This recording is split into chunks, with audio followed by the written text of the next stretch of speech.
ṣẹlẹ̀ wọ́n ti bojú mọ̀mọ́ Remi Tinubu jẹ́ wọ́n ti bojú màmá Remi Tinubu jẹ́ wọ́n ní kì í ṣàbíyamọ wọ́n ní màmá Tinubu Remi Tinubu wọ́n ní kò sí ní àwùjọ abíyamọ wọ́n ní àwùjọ abíyagba ni wọ́n wà wọ́n ní kò sí traces kan tó ń jẹ́ abíyamọ lára wọn èyí lóhùn tí gbogbo ọmọ Nàìjíríà tí wọ́n fi ránṣẹ́ sí mọ̀mọ́ Tinubu tó bá jẹ́ northern part of Nigeria ó ní ìṣẹ̀lẹ̀ tó ṣẹlẹ̀ ti ṣẹlẹ̀ ìwọ àtẹ̀mí ti mọ nǹkan tí màmá Remi Tinubu á ti dá lára ńbẹ̀ àti gbogbo Tinubu family owó wọn á ti gbé lọ́bẹ̀ kí ni wọn ní tí gbé débẹ̀ kódà màmá Remi Tinubu á ti gbé àwọn lára àwọn aides wọn á ti gbé wọn dìde láti lọ kí governor state yẹn àbí gbogbo ẹ̀ lẹ́ ó ṣàmọ́ bó ṣe máa ń ṣe náà ṣùgbọ́n nítorí pé ilẹ̀ Yorùbá ni sacrifice làwa jẹ́ anybody tó bá ti pa wọ́n kàn pàdánù ẹ̀mí wọn ò jámọ́ kankan lọ́wọ́ wọn àrífín nǹkan tó fa àrífín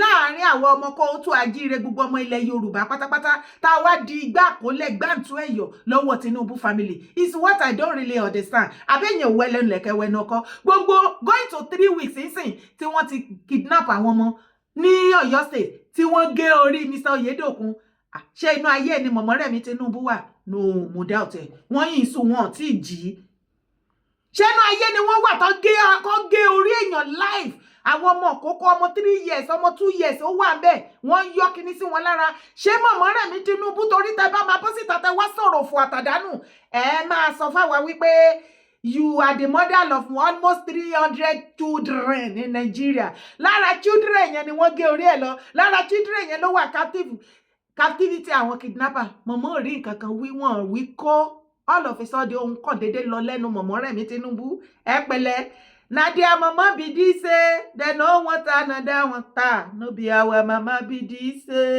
Olúrẹ̀mí Tinubu ẹgbàsẹ́gbẹ́ no be our mama be this o wọ́n ti bojú mọ̀mọ́ jẹ́ ẹ wá gbọ́ nǹkan tó fit yín nìyẹn. This advice to Mrs. Olúrẹ̀mí Tinubu, you have not advocate for women and you need women that will vote for your government.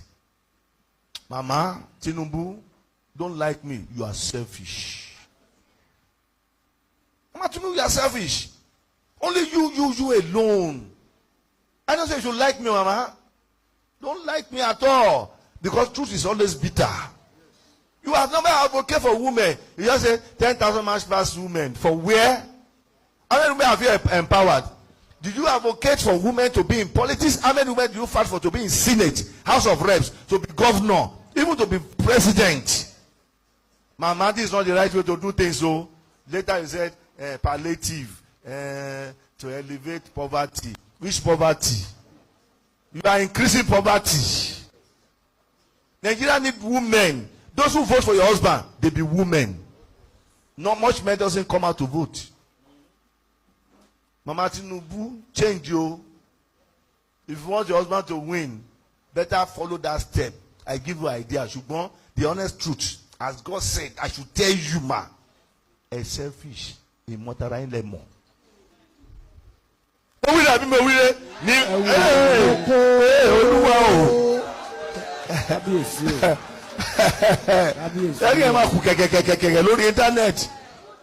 Yes. Just tell the women, come. You have to go and vote for my husband. Give them, appoint them, give them support. Youth, women, obìnrin, youth, give them support. But you are not advocating for women, no. It's only you. It's only you. It's only you. Ilé ayé tó lọ forever. Èyàn kò máa wà kúrò mẹ́jọ kan. Mama, do well so that they can write your name in the gold with golden pen. Yes. Mama, you dey beautiful now. Before you know they beautiful. Very well, my lord. Not everybody will like what I'm saying. Very well. Only few will like. Very well. Ẹ wo báyé bojú màmá Remi Tinubu jẹ́ṣẹ́ kò wọ́ ti ẹ̀yin èèyàn mi. Màmá, ẹ̀yin náà lè jẹ́ kí gbogbo wa máa sọ̀rọ̀ sí yín tá bá dé wá sọ̀rọ̀. Ẹni kan máa fọlọ́pàá gbé wa. Ẹ̀ẹ́dẹ̀ fẹ́ ká sòótọ́ ọ̀rọ̀ ẹ̀yin dẹ̀ ẹ̀lẹ́dẹ̀ wùwá rẹ̀ yìí báyìí sì. Ẹ jọ̀ọ́ tó bá sọ wípé abiyamọ lélẹ̀, abiyagba lélẹ̀. Ẹ jọ̀ọ́ ibo ni màmá Remi Tinubu belong sí, ṣábíyamọ ni àbábíyagba. Torí situation yìí ti ṣẹlẹ̀ rí nígbà ayé Chibok girls during the Jonathan regime. Gbogbo wa la rí. Abẹ́ tí yá sáré gbàgbé ní ẹ̀yin ọmọ ìran mi torí ẹ̀ kí pẹ́ gbàgbé nǹkan. màmá yẹn tara màmá patient Jonathan na only you waka come ó bú sẹ́kún ó barajé ó tara ó ní gbogbo yín ìkàtà ẹ̀wù yìí kò dáa bá màmá Remi Tinubu àwọ̀ ọ̀dájú lẹ́yìn ṣe ń ti yín kó omi kan ò lè bọ́ ń bẹ̀ níbo sómi wà ń bẹ̀ ní ọ̀tẹ̀gbẹ́ àwọn ọ̀dájú lẹ́yìn ṣe ṣábíyámọ́ ṣe bẹ́yìn ṣe ń ṣe ìmọ̀mọ́ Remi Tinubu torí ta bá wí bẹ́ẹ̀ sí ẹni kan lọ arrest wa on your behalf mama chief mama Remi Tinubu your shame dey shame gbogbo àwọn ọmọ obìnrin ilẹ̀ Yorùbá tá a wà lókè òkun àti inú Nàìjíríà you dey disgrace us you are disgracing us as a woman mama kí ló dé tó wà lé kókókó lára yín nígbà tí ó ṣe pé owó yín náà ní ẹmú lè ṣe bówó ìjọba ni mo pariwo láti ìgbà tẹ́ ti débẹ̀ 2023 ẹ ti ẹ̀gbá sáìdì kan mú ṣé àwọn aboyún ni aláboyún lẹ fẹ́ tọ́jú ni ṣé àwọn arúgbó ni ẹ fẹ́ mú ni àbí àwọn ọmọ kéékèèké a mọ̀ wípé ẹ ti fi àwọn ìyálọ́jà ẹ ti fi lé stepdaughter yín lọ́wọ́ kò wá síbi kankan tó ti jàǹfààní yín kò sí sáìdì Oǹdó Èkìtì Ọ̀ṣun Ọ̀yọ́ Lagos yín gan tẹ́lẹ̀ sọ di property ẹ̀yin àtọkọ yín wọ́n há lábẹ́ wọ́n ní ìwà tẹ́ ẹ wù lórí ọ̀rọ̀ election tó ń ṣẹlẹ̀ lọ́wọ́lọ́wọ́ gbogbo wọn ti kọjú ogun síra wọn láìpẹ́ láì jìnnà sìn ẹ ṣàrí bọ́ ṣe para wọn dànù some years ní last year àìmọye obìnrin ló kú tán para wọn politically láìpẹ́ nísìn wọ́n á bẹ̀rẹ̀ sí ní tún máa para wọn again spiritually and physically ẹ bá yé jẹ́ ẹ̀bọ̀rún ṣe jẹ́ kò síbi tẹ́ ti wá tẹ́ dùn tẹ́ yan ṣé ti rí nǹkan tí bàbá yẹn sọ wọ́n ní wọn wá tọrọ owó lọ́wọ́ yín àwa náà gbé gbádọ́dọ̀ yín àwa tọrọ rẹ́sì sínú pléètì wa o olúwa ti ń bẹ tẹ́mi ẹ̀ sì ń bẹ àwa lè ṣe wàhálà a lè ṣiṣẹ́ àṣìírò jẹjẹ àwa ò wá tọrọ rẹ́sì kọ́ọ̀pù rẹ́sì lọ́dọ̀ yín o àdẹ̀ tọrọ ẹran dídí báyìí o lọ́wọ́ yín o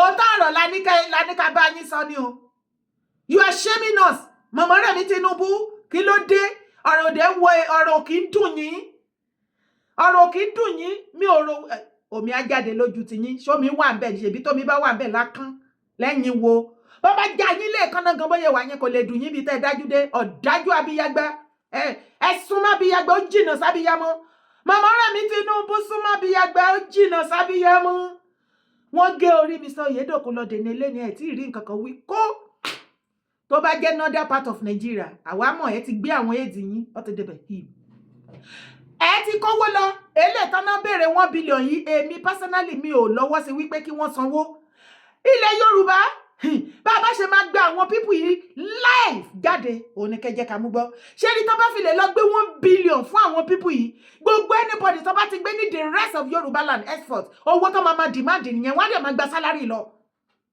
ẹ jẹ́ ká fi wèrè party wèrè yes àsìkò tá a wà yìí mo rí i pé VDM bọ́ síta ó ní pé tí gọ́ọ̀mẹ̀ntì ò bá lọ kó 1 billion sílẹ̀ kọ́ dẹ̀ máa sọ sálárì fáwọn tẹ́rọ́rìsì tó jí àwọn pípù yẹn gbé wípé òun máa rẹ́sì GoFundMe ẹ ti dá nǹkan rú ẹ ti bà nǹkan jẹ́ ẹ má tiẹ̀ jẹ́ ká mú option àìmọye yín lẹ ti pè mí for real ẹ pè mí ẹni pé ká gbé GoFundMe kalẹ̀ ẹ wo ṣé ẹ fẹ́ máa dáwọ́ for the rest of your life tá a bá fi lè bẹ̀rẹ̀ 1 billion tó bá fi lè lọ sán bó bá gbé ẹdìyẹ yín lásán wá gba 2 billion ẹ má rò pé 1 billion náà dẹ̀ máa gbà mọ́ o wọ́n á máa gba bí kọ́ máa demand fún 2 billion 5 billion 10 billion tó bá pẹ́ wọ́n sọ di trillion ẹ jẹ́ kí gbogbo wa jọ mọ̀ nǹkan tá à ń ṣe lótìtọ́ ni gbogbo wa kò séyàn kankan tínú ẹ̀ dùn lórí situation táwọn people yẹn wà bẹ́ẹ̀ yẹn ṣùgbọ́n ẹ jẹ́ ká wá option míì ẹ jẹ́ kí gbogbo ẹ̀yin youth ilẹ̀ Yorùbá àtọkùnrin àtobìnrin ẹ jẹ́ àwọnú gbó lọ ẹ jẹ́ ká dìde gbogbo ẹ̀yin wèrè brothers tẹ́ ẹ̀ bọ́sọ̀ láì ẹ̀yin bàbá òfò alágbádá ọ̀ràn tẹ́lẹ̀ lóògùn ògùn pọ̀ kò sẹ́ni tó lóògùn tó yín ilẹ̀ Yorùbá àti nídìí ògùn yẹn gbogbo ẹ̀yin ṣífù imam ẹ̀yin ṣéìkì gbogbo ẹ̀yin oníwàásí ọ̀ràn online mọ oníṣàríà ṣàríà ìwọ a máa ṣe ṣàríà ṣáá ni gbogbo yín tí ẹ bá bọ́ sínú igbó ká ẹ gbé ọ̀pá dání ká ẹ lọ kó àwọn ọmọ yẹn wá àrá máa pa yín gbogbo ẹ̀yin dadi jíò fún àtàdánù ẹ̀yin mọ́mí jíò prophet ọ̀sán ọ̀ràn ẹ̀yin prophetess olóbùkú mẹ́mí online tẹ́ ẹ̀ ń yé rí vision orí burúkú tí gbogbo yín ò bá wọnú gbó lọ kẹ́ ẹ lọ ṣe kí ni kẹ́ ẹ lọ gba àwọn pípù yẹn wá ẹ fẹ́ ṣe ẹ̀sìn báyìí àsìkò ti tó tẹ́ ẹ fẹ́ ṣe ẹ̀sìn ìjọ ò mọ̀ wípé oríṣi ogun mẹ́ta ló ń ja ìran Yorùbá ṣé ẹ rí ti ogun Fúlàní tí a bá lè kọ́ńkà ogun mẹ́ta yìí ti Fúlàní kékeré ni oríṣi ogun mẹ́ta tó ń ja ìran Yorùbá lélẹ̀ religious ogun ẹ̀sìn ó ń jà wá ogun àwọn ọba àgbààgbà ilẹ̀ Yorùbá wọ́n ti gbàbọ̀dẹ̀ gbogbo wọ́n ti gbàbọ̀dẹ̀ wọn ní kò sí ìwúlò ọba mọ́ nílẹ̀ Yorùbá ogun àwọn bá ń jà wá baálẹ̀ ogun ẹlẹ́ẹ̀kẹta ni politicians ogun mẹ́tẹ̀ẹ̀ta yẹn tá a bá lè fèsì ẹ̀ àwọn aráàlú ni mò ń bá sọ̀rọ̀ kò ń ṣe àwọn tí ogun tó jẹ́ ogun nínú ayé wa o torí tẹ́ bá wo àwọn mẹ́tẹ̀ẹ̀ta yìí gbogbo wọn ni wọ́n ń gbádùn ìwọ àtẹ̀mí aráàlú la kọ́kàn sókè àwa náà ń gbé àwa náà pa àwa abiyamọ aráàlú àwa mẹ̀kúnnù àwa ni àwa obìnrin àgàgà àwa ni wọ́n ń kó bá jù àwa la lọ́kọ wọ́n á pa wá lọ́kọ àwa la bímọ wọ́n á gbé wa lọ́mọ wọ́n á pa wá lọ́mọ ẹ wo Mr. Oyedokun wọ́n ti pa wọ́n ti sọ ìyàwó ẹ̀ sínú òpó ọ̀sán gangan àwọn ọmọ tó wà bẹ́ẹ̀ àmọye tó máa padà wálé ṣẹ̀rí wípé wọ́n ti bá yé àwọn abiyamọ jẹ́ báyìí ìdí nìyẹn tí mo ṣe rò wípé ó yẹ kí ìdí ṣé ọyàn òyìn ọ̀sẹ̀ ni ẹ̀yin abiyamọ ṣé ẹ ti gbàgbé ni àsìkò títọ́ tí gbogbo wa máa wọ̀gbọ́rọ̀ mo ti sọ kí ní tẹ́lẹ̀tẹ́lẹ̀ mo ní ẹja wọ̀gbọ́rọ̀ peaceful protest mi ní kẹ́ lọ dá wàhálà lẹ̀ èyí mọ̀mọ́ Remi Tinubu your shame dey shame us ẹ súnmọ́ abiyagba ẹ jìnnà sábiyamọ ibẹ̀ ni kọ́kọ́ là ń lọ tẹ̀lé mi wá wo fídíò. The end of Northern unity. New ethnic blocs rising against Fulani dominance. For 60 years, every serious presidential candidate in Nigeria has made the same calculation. Secure the North and you secure the presidency. It was that simple. The North was one thing, one bloc, one identity, one kingmaker. That calculation is no longer reliable. Something is fracturing across northern Nigeria, not in a party convention, not in a press release, but in the villages of Zamfara and Katsina, where Hausa farming communities have been burying their dead for a decade and asking why nobody in power has been held accountable. In this video, I am going to show you what is breaking, why it is breaking now, and what it means for the 2027 election and for Nigeria's future. If you are new here, subscribe now. Every video on this channel is researched and verified. No speculation presented as fact. If you value that, hit subscribe.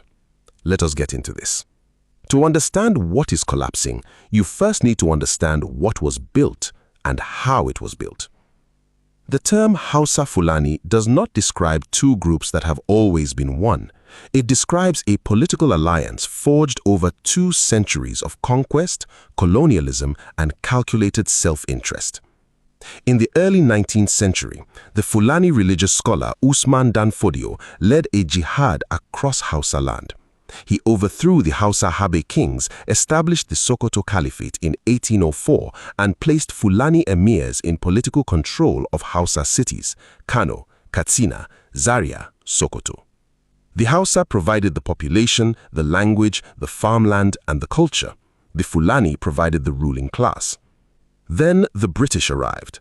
The colonial administration, under Lord Lugard's policy of indirect rule, chose to govern northern Nigeria through the existing Sokoto Caliphate hierarchy.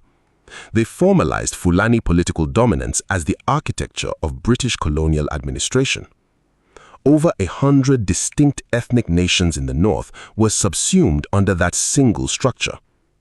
When Nigeria gained independence in 1960, the new political parties inherited those colonial boundaries. The Northern People's Congress, the region's dominant party, was led by Fulani elites, and the Hausa Fulani label became a shorthand for a political arrangement that served those elites far more than it served the Hausa majority. Situation tó ń ṣẹlẹ̀ ní northern part of Nigeria ó ti di dandan kí àwa south ká feel ẹ̀. Ìdí ni wípé unity àwọn northerner kò sí mọ́. Kò sí unity kankan mọ́ ní northern part of Nigeria. Gbogbo ẹ ti dojúrú. Wọ́n ti kọ orí wọn, wọ́n ti kọ ẹsẹ̀ wọn báyìí, wọ́n ti gbé orí wọn báyìí. Bí ẹja sandin, ẹja òkú Èkó. Ọ̀rọ̀ wọn ti ń tà sí ara wọn, kò yéra wọn mọ́, ohun wọn ò ṣọ̀kan mọ́. Ṣé mo wí pé nínú fídíò tí mo gbé jáde lánàá ìwọ tó bá wò dáadáa àwọn mẹ́tẹ̀ẹ̀ta tó jẹ́ architect Nàìjíríà Baba Awólọ́wọ̀ Azikiwe Amadu Bello ṣé mo wí pé Amadu Bello ìyẹn mú religion àwọn ní religion wọn kí ẹ̀ nípa education àbí economy religion yẹn òun nìkan ni wọ́n gbámú òun ni wọ́n fi ń darí gbogbo Nàìjíríà religion tí wọ́n gbámú yẹn ṣó o mọ̀ wípé northern part of Nigeria wọ́n ní wọ́n tóbi ju àwa south lọ abọ́ òkèèrè population wọn tó fi ń halẹ̀ mọ́ everybody ni ìgbà tó máa pín Nigeria tí àwọn òyìnbó máa pín káàkiri wọ́n kó ọ̀pọ̀lọpọ̀ ní south wọ́n pín mọ́ north torí pé wọ́n fẹ́ gbé agbára fún wọn níbi bẹ̀ political power Nigeria torí pé wọ́n fẹ́ gbé fún wọn wọ́n wá pín fún wọn bẹ̀ wọ́n rí àwọn tó gùdù nínú bísínẹ́sì wọn ò pín fún wọn wọ́n rí àwa tá a mọ̀wé kà tó jẹ́ wípé ọpọlọ wa pé intelligent ó ń dààmú wa ọpọlọ wa ti pé jù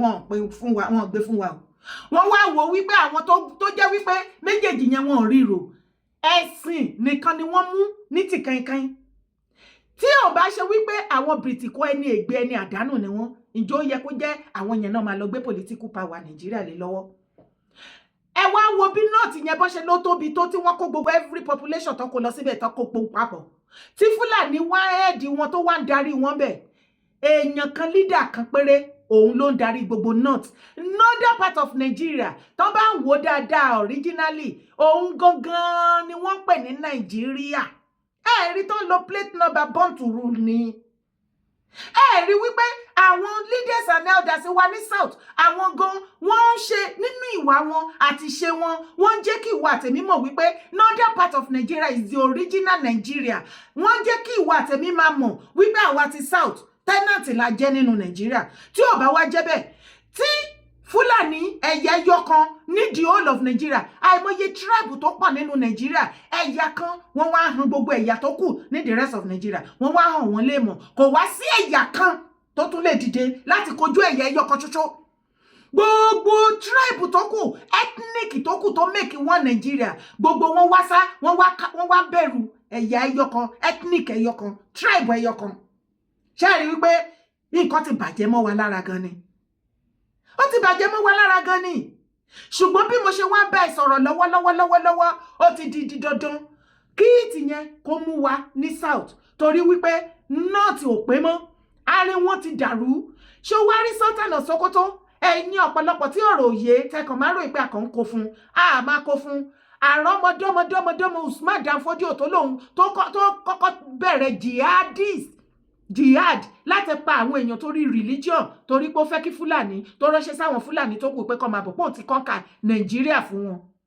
So they are referring to Nigeria, they are referring to northern part of Nigeria. Tí ìwà àtẹ̀mí bá wá sọ wípé àṣemọ́ ẹ jẹ́ kán di wọ́n Nàìjíríà wọn mú káwa dá dúró gẹ́gẹ́ bí orílẹ̀-èdè wa ṣé ó yẹ ká rí lára àwọn àgbààgbà wọn.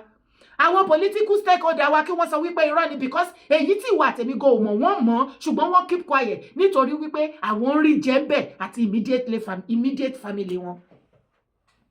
Ṣé bí ìwà àtẹ̀mí ṣe máa ṣe tá máa yí tá máa yí títí tá fi máa darúgbó àtúnlọ ìran mi àtún take over ìran mi àtún take over láti yí ọdún yìí ìjọ wo la fẹ́ bọ́ nínú ìgbèkùn yìí kí la ń lóyún fún tá à ń bí àwọn ọmọ kí là ń lóyún fún tá à ń bí àwọn ọmọ a kàn ń lóyún à ń bí àwọn ọmọ yẹn sínú ìdààmú sínú ìṣòro ìpọ́njú ìṣẹ́ òun ìyà àwọn ń lóyún à ń bímọ sílẹ̀ à ń tọ́jú wọn láti inú oyún à ń rè wọ́n dàgbà kí Fúlàní wá pa wọ́n mọ́ wa lọ́wọ́ torí ọ̀rọ̀ tó wá lẹ̀ yóò fẹ́ yí anybody mọ́ of course yes ìṣubú northern part of Nigeria ó ti dé not to remain the same kò dẹ̀ ní remain the same mọ́ as a matter of fact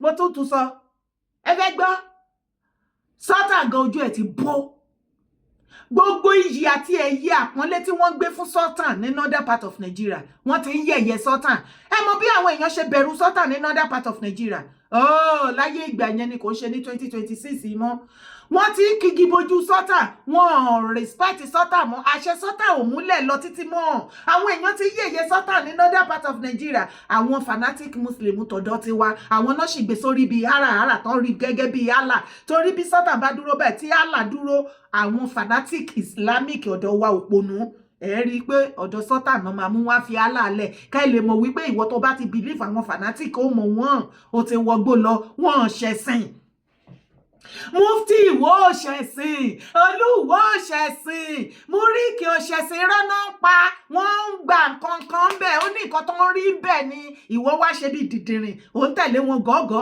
gbogbo nǹkan tó ń generate ń bẹ jẹ́ òun náà ti pin dọ́dọ̀ ẹ̀ àwọn tó jẹ́ pé wọ́n torí nǹkan tí wọ́n fẹ́ jẹ àti nǹkan tí wọ́n fẹ́ jẹ tí wọ́n máìdì kí wọ́n kógun wá kó gbogbo ìran wọn kí wọ́n pa gbogbo ìran kó tó àjíire rẹ kó lè mọ̀ pé the set of olóbùkú tí wọ́n jẹ́ adẹ̀ bá wọn sọ wọ́n dẹ̀ múra kankan ìjọ yẹ ká ìrẹ́ anybody ní the whole of Yorùbá land níbi tí ìṣẹ̀lẹ̀ dé lẹ́ni ká tún ìrí olóbùkú tó máa bọ́ síta tá a máa pariwo sharia must be a máa ṣe sharia ní a máa ṣe sharia ní ṣẹ́ ti rí pé wọ́n ti ya wèrè. bàbá wọn gan tó wá mú létí tán sọ́dọ̀ Ọlọ́run yẹn Sultan wọ́n ti bojú ẹ̀jẹ̀ ní north kò sí iyì fún kò sẹ́yẹ fún no more respect for him.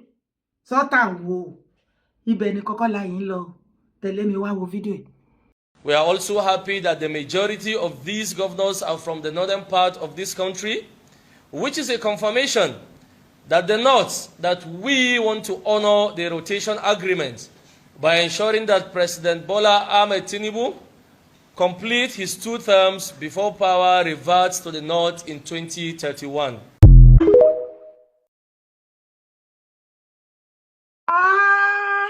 Confusion break bone o epa o double wahala for the naughty and the owner of the naughty double wahala for the northerner. What you were confused? I dey yarn you wetin dey happen for the northern part of Nigeria. May you listen to me, listen well, may you hear am. The thing where they pay me most be say our Yoruba people, therefore know, they supposed to know, say, these northerner people, they go hit us for Yoruba land back to back. And I don't they shout this thing. You don't say now. We supposed to join hand, any kind of fight, where they grant now, may we put on aside, may we join hand together and protect Yoruba land, because these people, they go hit us back to back. Not remain the same again. You see that political power, where the Fulani believe, say they don't swallow. Where they give them that authority, that power, where they say they give us that kind of attitude, saying that them be the original of Nigeria. That political power don't come out for their handy. As it is so, they believe, say, if they attack Yoruba land, where the thing go make Tinubu weaken for them. It go call lazy to them, do what they ask them may do. You want a me Tinubu? Ọlọ́run má jẹ́ ó pa gbogbo ilẹ̀ Yorùbá rẹ́ ni tó bá jẹ́ lórí ọ̀rọ̀ tó wà lẹ̀ nǹkan tí Tinubu máa ṣe ló máa ṣe Ọlọ́run bá ń gbọ́. Ibi tọ́rọ̀ kan tẹ̀ wá dé dúró nísìn àwọn kan ti wá rí pé ó dẹ̀ pé kànrán jẹ́ gbọ́ lọmọkùnrin tó ń pè Tinubu yìí àwọn náà mọ́ lọ́sàn-án tó ń gbé náà wò lóru kó wá béèrè lọ́wọ́ àwa. Ó dẹ̀ pé nọ́dánà ti ń ṣe àlàyé àwọn Arewa Fúlàní ti ń rí gé wọ́n ti ń rí wípé Tinubu ò gbọ́ pa wọ́n ti gé Àṣàkẹ́ Tinubu létí lọ kò gbọ́ nánà. Torí ilẹ̀kẹ̀ má já sílé ilẹ̀kẹ̀ má já sóde ibi kan ni ilẹ̀kẹ̀ yìí máa já sí Ọlọ́run tí nọ́dánà Arewa tó bá sọ wípé Tinubu ò ṣe second term okay no wàhálà kó má ṣe second term bẹ́ẹ̀kan tẹ́lẹ̀ àdúrà yìí pé ká má gbà kó ṣe second term ká lè provoke bàbá Tinubu kó lè dá wa lóhùn ó làwa náà ń gbà fẹ́kan tẹ́lẹ̀ ẹ̀rẹ́ ti ní ẹ̀gbà ó ṣe second term bàbá ẹ mọ nǹkan tó yẹ kẹ́ ẹ ṣe ẹ do the needful ẹ wá dára ẹ̀yin olólùfẹ́ dára kò wé akéde odò àwọn ọ̀rẹ́ ẹ̀ páwọn náà dáná yẹn ti rí wípé kànránjágbọ́n ni bàbá Tinubu yìí o bàbá Tinubu wo ẹ̀yin ṣe ń gbé náwó wọn lọ́sàn-án ni ẹ mọ̀ wọn lọ́sàn-án ṣe ń gbé náwó wọn lóru ẹ wá bèrè lọ́wọ́ àwa ọmọ kó o tó ajíire ilẹ̀ Yorùbá àwa mọ́kọ́lọ́ tí bàbá Tinubu pibà ti made of lẹ́yìn ní remain the same mọ́ Ọlọ́run by the time tí Tinubu bá finish pẹ̀lú nọ́dánà máa rántí ní ìgbà kan rí ní ayé ìgbà kan ní yí ẹ̀ kan ẹ̀yin lẹ gbé political power Nàìjíríà dání agbára pa yín bí ọtí torí Tinubu tẹ́ ẹ mú yìí kò gbọ́ nànà kò gbọ́ pa àti gé Àṣàkẹ́ létí lọ tẹ́ ẹ bá wá rò wípé tẹ́ ẹ máa pa gbogbo ilẹ̀ Yorùbá run òun ni Tinubu máa fi gbà fún yín láti ṣèfẹ́nu yín kàn pa wá dànù ni o ẹ kàn fẹ́ waste ẹ̀mí àwọn innocent soul nílẹ̀ Yorùbá torí ẹ bá mi sọ fún Fúlàní caliphate ẹ bá mi sọ fún Sultan of Sokoto wípé kò sí irú ogun tó lè gbé wọ ilẹ̀ Yorùbá kò ṣe kò mú fún bàbá Tinubu o kànrán jẹ́gbẹ́ ni nǹkan tó máa ṣe yẹn ló máa dúró nǹkan kíkan tó bá wù yín ní kẹ́dẹ́ lára ẹ kàn fẹ́ fìyà jẹ wá ni ẹ jọ̀ọ́ ẹ bá mi sọ lédè fùfú dè fún wọn ìgbọ́n ní ká ní mo gbọ́ fùfú dè ṣé mi nílé lọkọ̀ báyìí àti Haúsá kí wàá máa ti Haúsá bọ̀ ọ̀rọ̀ àbí kán lè gbọ́ ọ̀rọ̀ mi gangan ẹ bá mi sọ ẹ ṣàlàyé dáadáa fún àwọn wo fún Northern Caliphate headed by the Sultan of Sokoto wípé kò sí iye amount of tension àbí kidnapping or anything tẹ́ ẹ bá ṣe ní ilẹ̀ Yorùbá fún àwa innocent citizen Nigeria, innocent ọmọ Yorùbá tó máa ṣèǹjì mind Tinubu. Ẹ ò mọ̀ ni, ẹ kàn fẹ́ fìyà jẹ wá lásánlásán ni.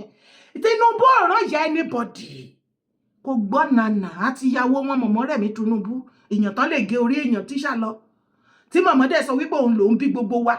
Tí wọ́n dẹ̀ gé orí ìkan lára àwọn ọmọ tó láwọn bí. Tí ó dẹ̀ wí pa, tí ò ríro.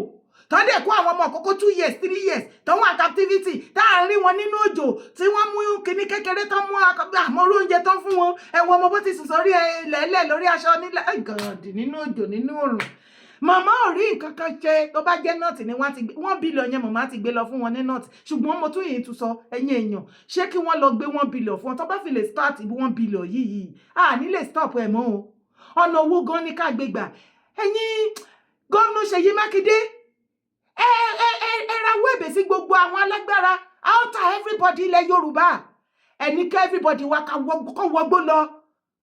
Ẹ jẹ́ ká dìde kán lè mọ̀ wípé iye orí burúkú tí wọ́n ṣe ní nọ́ọ̀tì yẹn tá a bá fi lè fàyè gbé ilé ìtẹ́ lọ fowó bẹ̀ wọ́n at last. Wọ́n kúkú ti sọ wípé by the time tí nọ́dẹ́nà tí àwọn tó bá ṣe tán pẹ̀lú wa nílẹ̀ Yorùbá wọ́n nílẹ̀ Yorùbá máa wọ́ọ̀sì ju ti nọ́ọ̀tì lọ. Ṣé kò ti rí bẹ́ẹ̀ báyìí? Ẹ má ṣì mí gbọ́ o. Mi ò sọ wípé kó má lọ gba àwọn ọmọ o. Wípé kán pa wọ́n síbẹ̀ o. Ṣùgbọ́n ẹ jẹ́ ká ro kíní dáadáa. Ṣé ẹ ṣọ́ wípé owó gangan owó nìkan ni wọ́n béèrè tán demand lọ́wọ́ Governor Ṣèyí Mákindé because Governor Ṣèyí Mákindé wọ́n ti ń ṣe kí ni? Wọ́n ti sọ̀rọ̀ yìí di politics. Àwọn báyìí wọ́n ti attack President Bola Ahmed Tinubu. Wọ́n ní irọ́ ni bàbá Tinubu ń pa. Wọ́n ní irọ́ ló ń pa ó fi ayé wa play politics ni wípé wẹ́ẹ̀ tó ṣe máa sọ fún wa wípé wọ́n gbé state police bọ̀. Tó bá fẹ́ implement state police kí wọ́n tètè ṣe kó jẹ́ state ló máa implement ẹ̀. Àwọn tí presidency wọ́n ti reply Mákindé. Wọ́n ní Mákindé o, òpùrọ́ ni ẹ́. Wọ́n ní ìwọ ló fẹ̀mí àwọn aráàlú wéwu tó ń fi ẹ̀mí wa play politics. Ẹjọ́ ta ló wá fi ń play politics láàrin àwọn méjèèjì state and federal. Tí mo bá wá sọ fún wa pé politician wà lára ogun tó ń jà wá ṣé o ti wá rí báyìí? State ń blame federal ń blame state. Ṣé ráyé? Èyí tó wá ṣe paríparí ẹ̀mẹ́ ni wípé àtìgbà tọ́rọ̀ ẹ̀ ti ṣẹlẹ̀ lọ́yọ̀ọ́ gọ́fúnà ilẹ̀ Yorùbá wo South West mélòó lẹ́rí tó ti pay condolence fún wọn lọ́yọ̀ọ́. Mi tí rí ni tẹ́ bá rí ẹjọ́ ẹ ṣe ẹ̀ pẹ̀lú mi. Gbogbo wọn wá dákẹ́ wọ́n kàn rọra yí ojú wọ́n ya look away ni.